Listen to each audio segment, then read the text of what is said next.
episode 2. Yeah, how's it going? Ciao Baby is the title of this one. But first, we have some new character introductions for you. Yeah. We've got Claudio Singali.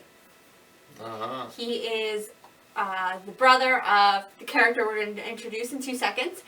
And he is one of the Italian fur traders in this episode. Mm-hmm. Yep, and then we have Maria Angelica Svengali. Yes. Or Sengali. Yes, the spelling is surprising because some people actually pronounce it differently in the episode, but the spelling is Sangalli, so... Sengali. That's Yeah. how it is. That's what I think it is. Anyways. Alright, so let's get into Yeah, well, she is the other Italian fur sorry. trader, and she is the sister to Claudio. Yeah, I was jumping the gun there. So, yeah. Let's get into the summary. Yeah.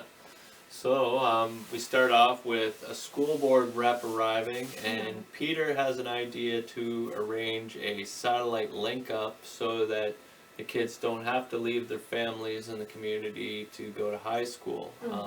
But the board member says that it is too expensive. That sounds like a really good idea, though. Yeah, definitely, I think... kind of a bit of ahead of its time. I mean, now that you have remote learning, it's kind of similar, Yeah. right? Well, I think they should have, they should have tried to raise money for it, because that seemed like a great idea for that town. Something they should have had for northern communities back then. Yeah, well, exactly. That seems like an amazing idea for the town, but now with remote learning, I guess you wouldn't need it now.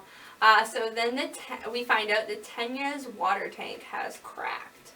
And so that is Peter's job to be looking into that. Yeah, Eric tells Peter that it's cracked.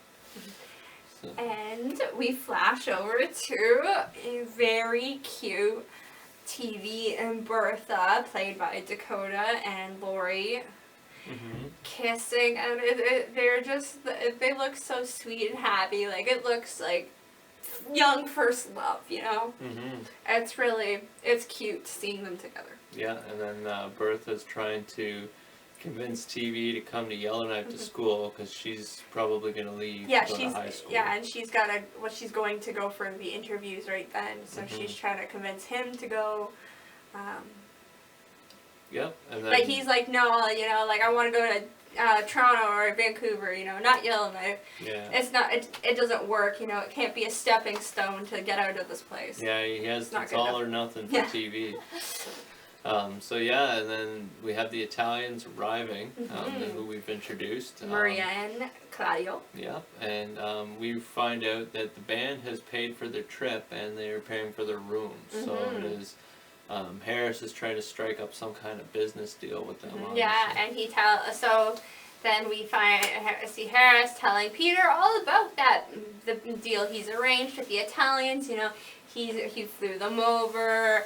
He's going to pay for their room, and, they're looking to pay $80 for the furs, regardless, right now they were getting $40 a piece, and they're willing to throw in 10% for the band, which can help them get that kind of schooling, link up like I was talking about, all sorts of stuff for the town in general. Yeah, and Peter's response is he walks out.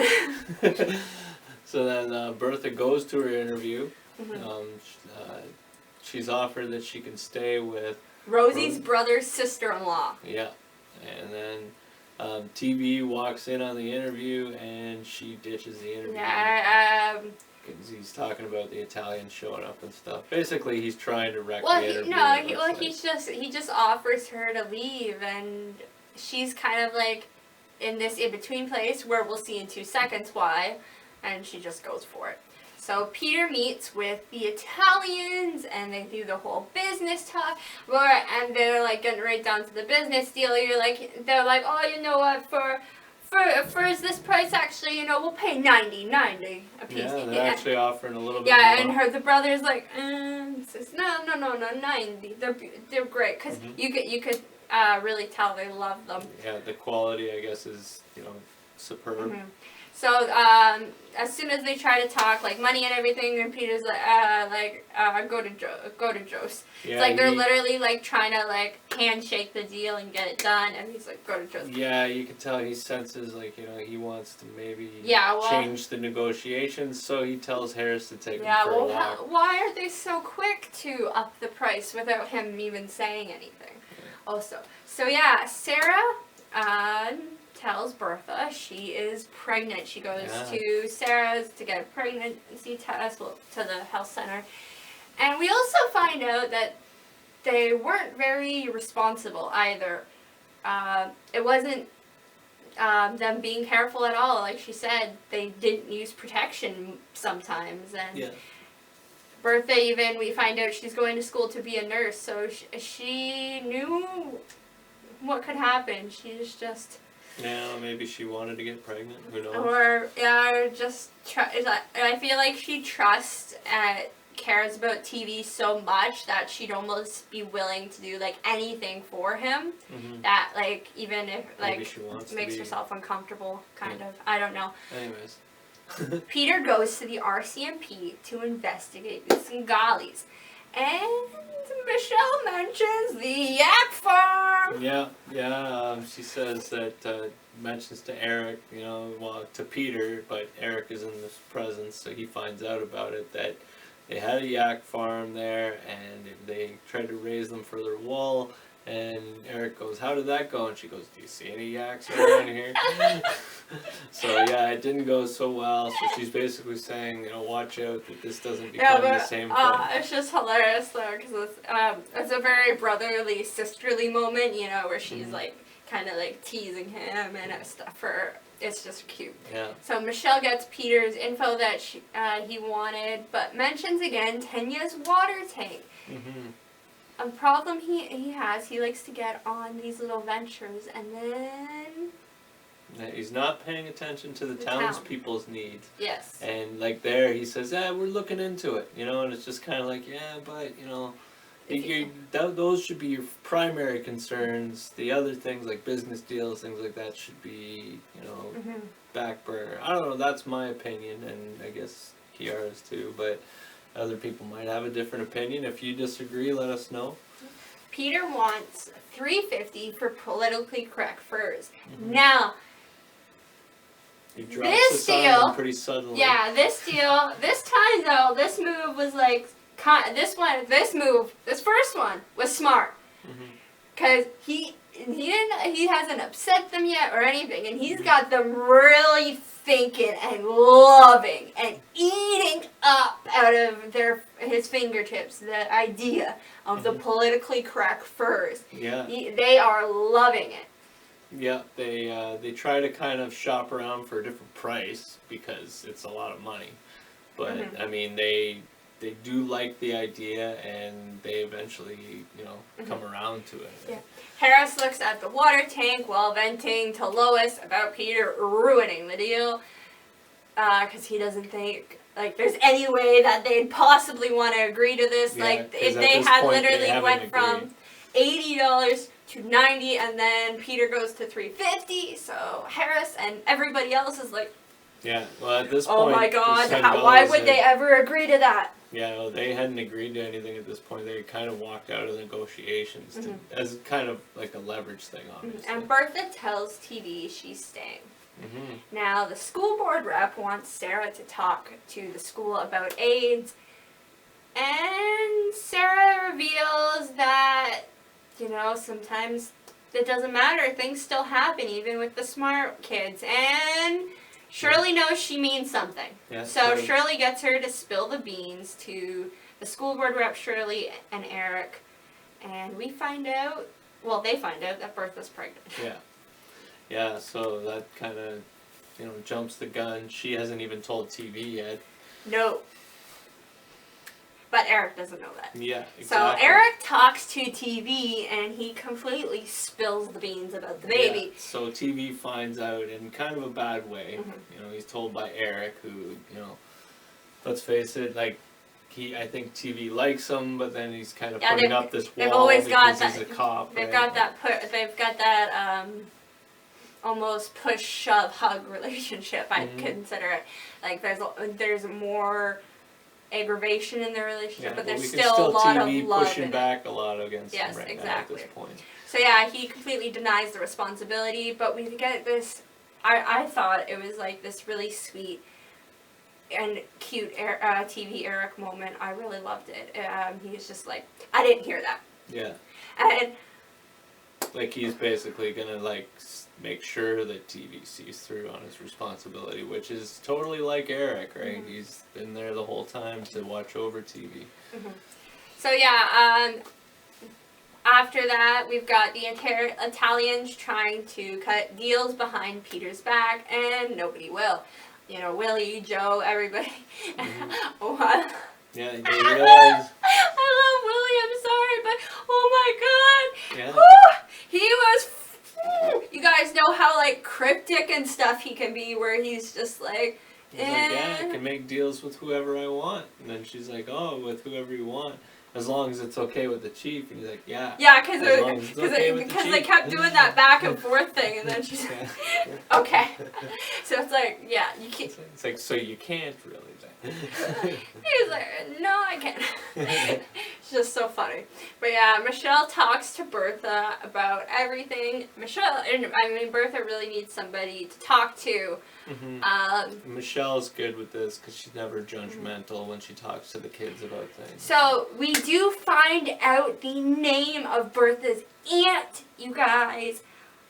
This has been driven me crazy. I don't think it was ever mentioned again, and she becomes like this part of Bertha's life where you kind of hear about her. Bertha's aunt, her auntie, her auntie. Yeah. That's all that we get her name by. It's Auntie Lenore, people. Lenore, yeah. It was there the whole time. We just didn't really notice it. Now we do.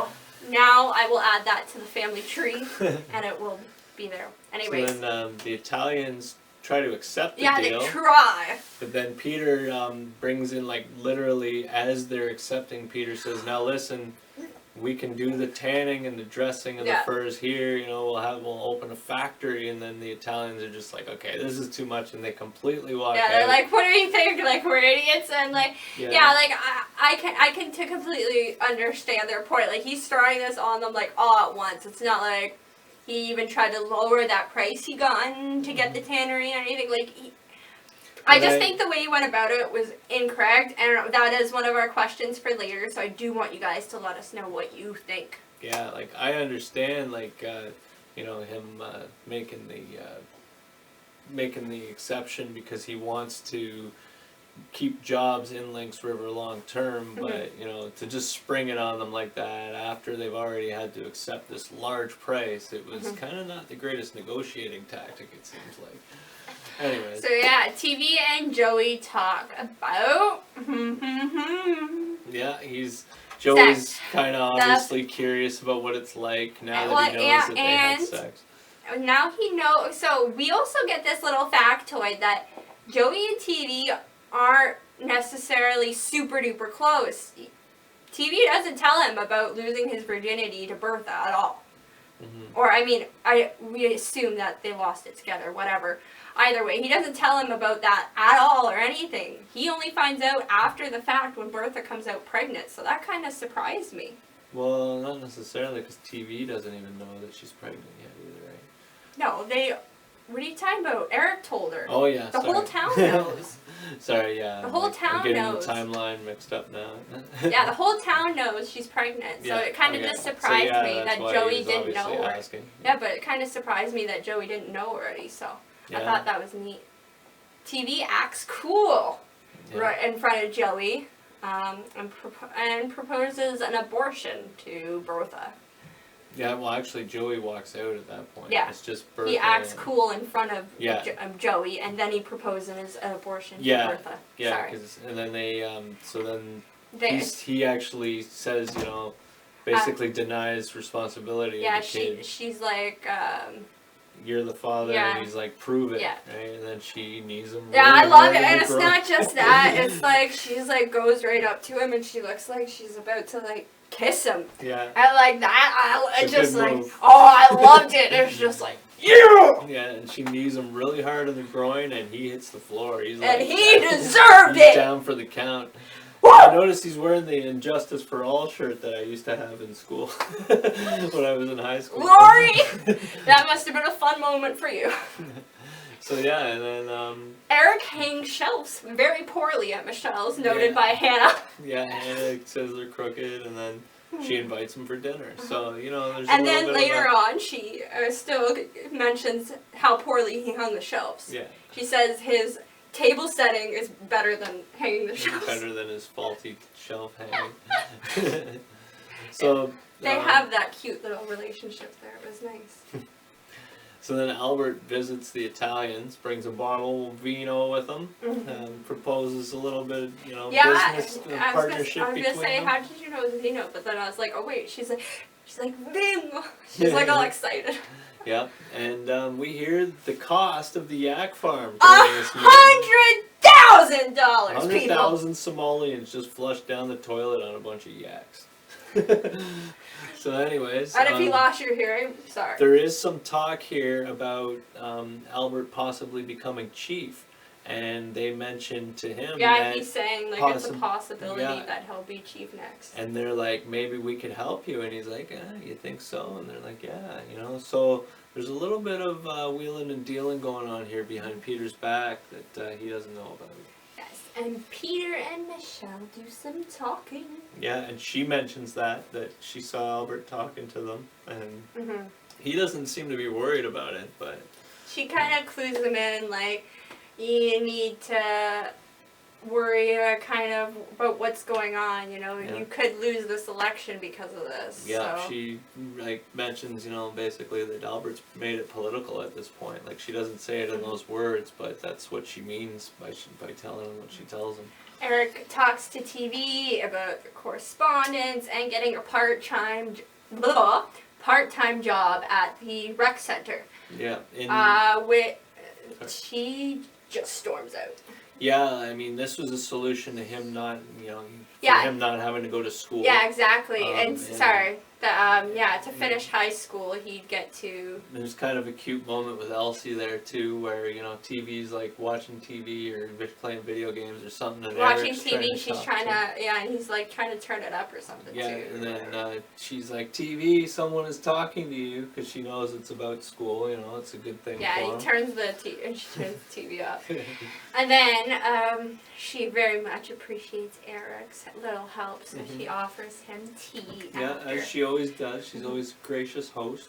Yeah, but I think Elsie, another cute relationship that I think people forget to miss is not just TV and Eric's relationship, but Elsie and Eric's, because they are super, super cute. Oh yeah. Yeah, she appreciates the things that he's done for TV and for her as a result, right? Yeah, well, Wilma Pelly is just an absolute gorgeous, that sweet, great naturalistic acting style she had. So then Jerry spreading gossip in the coffee shop and talking about how much deals are costing, and we are all very surprised. Yeah, he's basically amping up the pressure on Peter here to make a deal. Jerry spreading gossip. And it's not good for Peter. Can't believe it. So then TV ends up losing it on the school board rep. And pushes him to the ground. Yeah, because he's trying to pressure him to go into the school and he won't. Yeah, he's like walking away, and then he's so TV the guy tries to stop him or whatever, right? Goes to grab him and he pushes him. Yeah, so it's just like he I grabs. I thought you were gonna push me there. I was a little bit scared. So he just goes to grab. He just goes to grab him, and that's what really TV's just at that point. Get off. There's just. I think it's just Don't there's. Put your hands on me, man. Well, I think it's just there's too much going on, and then for somebody to physically be touching him while he's feeling all that tension. I really don't think he TV. He is who he is, but I don't think he meant to do it. I think it was just and then it was Well, I think one thing that we don't see about TV is that things affect him, right? And there we saw he's kind of losing his cool, right? Because things are starting to get to him. Exactly.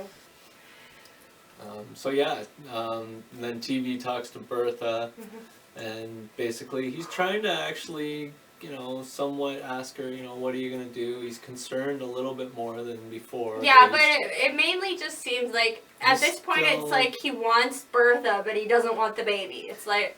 Yeah, but at this point he's just kind of like, what are you gonna do? And she says, I don't know, but whatever I do, it won't be because of you. And it's it's kind of a striking line. All throughout the episode though, he's been pressuring her to kind of have an abortion. So. But this is Bertha pretty much in a nutshell. This is amazing. She won't put up with BS. She's basically letting him know that. This isn't a great thing about Bertha's character. She loves TV to a fault, but in the end, she's not gonna let it ruin her. She always tells. She will not let it ruin her. Yeah, and she always tells him how it is, right? Yeah, like that's one thing. She doesn't just hide her emotions or her feelings, right? Leon and Elsie and Joe talk to Peter. Yeah, they all have different views on what's going on, but none of them are really happy. Leon wants the deal. Joe doesn't. He doesn't want to deal with white traders. But then Elsie wants the deal because she wants people to go back on the land and get work. Basically the way that they used to. She wanted it, but didn't at the same time at first. But then in the end, it's like, okay, we can bring our people back on the land, and everybody gets to stay home. So in her mind, it's the perfect solution. Yeah. And I completely agree. It seems like it. But yeah, Peter. It's a good place to do it. Peter rushes to see the Singalis off and offers them the same deal, says, I've even got this, government person who's like, love to meet you, we can get this up and running. Yeah, it's maybe a good proposal, but it's a little too late. I mean, they're getting on the plane, literally. Yeah, right? And they talked to Albert already. At that point, if anything, I'd almost like, since you're like trying to save your butt in front of the entire town, I'd almost like try to backtrack or something, not offer the same deal. I don't know though. I'm really not great with business. So honestly, whatever you guys think, we want to know your honest opinions. Yeah, maybe we have some business people in our audience. So yeah, they refuse and take the beautiful hat and mucklucks with them. Yeah. And beautiful fur hat. Yeah, it was gorgeous. You can't really see the mucklucks very much, like at all. They're like, they look pretty much. It almost looked like, to me, it looked like flat skin, almost like of something. It didn't look like anything because I don't. You didn't get a good view. Sorry. So, Matt's question for the week is: do you think Maria's coat is real? Yeah, I don't know. Like that would have been a lot of cash to spend on a coat. It was just, I was wondering what you guys think. They're fur traders, though. Well, yeah, but no, I mean like if the prop was real. Oh, that's not what you guys. Okay, I don't think people or me got that at all. I don't think a fur trader would have a fake coat. Exactly. That's what I was like. I was like, what are you talking about? Wouldn't they notice if she had a fake fur coat? Okay, if the prop was real, but it would be interesting if it was a real prop, like maybe it was one of the cast members' wives or something. Who knows? I don't know. I don't know. I'd say it probably wasn't. I don't know. I don't know like anything about fur coats really. I mean, my grandma used to have like a ton of them, but that's because she was really weird. She like collected clothes that she never wore. Perfect. Yeah. So next one. What's your impression of the Singalis? First. Sorry, your first impression of them. My first impression of them was sorry, do you think that they're on the level, or do you think they're trying to scam the townspeople? My first impression was, honestly, I thought I didn't see that there was going to be any issues with their deal. I mean, it's not like they were going to be giving them the furs without getting the money, so I thought the deal was all legit and everything. Yeah, and they're not trying to lowball them or anything. They're actually offering like way more than what the going rate is right now. Like they said, Lynx and Martin are going for about $40 a pelt, whereas they were offering to pay $80 right off the bat. So, it doesn't sound bad. I mean, maybe a little too good to be true, maybe. Yeah, but well, that's what I was gonna say too. Though, when even before they started that meeting and everything, when Harris, if we're talking about very first impressions, when Harris brought them down, I'm like, what did Harris just do? After you find out he paid for the entire trip and he's paying for their stay without them agreeing or signing anything, I'm like, oh my goodness. Yeah, it's a lot of money. But it is a big opportunity. So at first I actually was worried that they weren't legit, but within the first few minutes of seeing them, I thought that they were. Mm-hmm. So what do you think of how Peter handles the fur deals, guys? We kind of we won't discuss it now because we kind of were discussing it all throughout going over the summary. But what do you guys think? Honestly, we want to hear your opinions, comments, questions. Let us know. Mm-hmm. Was Bertha's pregnancy a shock to you the first time you've seen it? No, I don't think it was. It did surprise you? This show came out in the 90s. It didn't surprise you for a teenage pregnancy? Not really. Especially this, simple Canadian show? There was girls at my school that were pregnant. Okay, but shows. Yeah, I guess. Especially for a simple Canadian show? I don't think it did, but then again, by the time I was watching this show, it was mostly reruns, so I guess it was a little after the fact at that point. True. But yeah, I don't know. I think it was ahead of its time, though, for the 90s, sure it was. for having that for teenage pregnancy, yeah. especially Dealing for such a small show. Like I said, it was dealing with a very large issue. Dealing with a lot of issues that some shows wouldn't. Yeah, well, Bertha's storyline is amazing. Lori did a beautiful job. Yeah, and Lori and Dakota acted. Yeah, well, Dakota's always been very, amazing. very well together. There was some good chemistry there, obviously. We always love the main cast, but I like to compliment little extra people when they have their special parts. So, do you think but that... Lori was actually quite a big part of the show. So, if you've never watched the rest of the show, do you think the TV will be able to grow up and be a dad in time? In time. Yeah, or do you think there's no hope for him? So what do you think? By in time, I don't mean that there's no hope though. I mean, by in time, I mean, do you think TV will be able to grow up and be a dad by the time the baby is born? Now, it doesn't mean that he can't grow up and become a dad later on, but I just want to know, what do you guys think? With the way he's handling things now, do you think he'll be able to shape himself up in time? Yeah, give us your opinions. If you haven't watched the show, it'll be cool to hear what your opinions are of what's going to happen next. Yes. And that's it. Tune in next week for episode 3, Miles to Go. Alright, so see you then. It's been great again. We'll see you next week.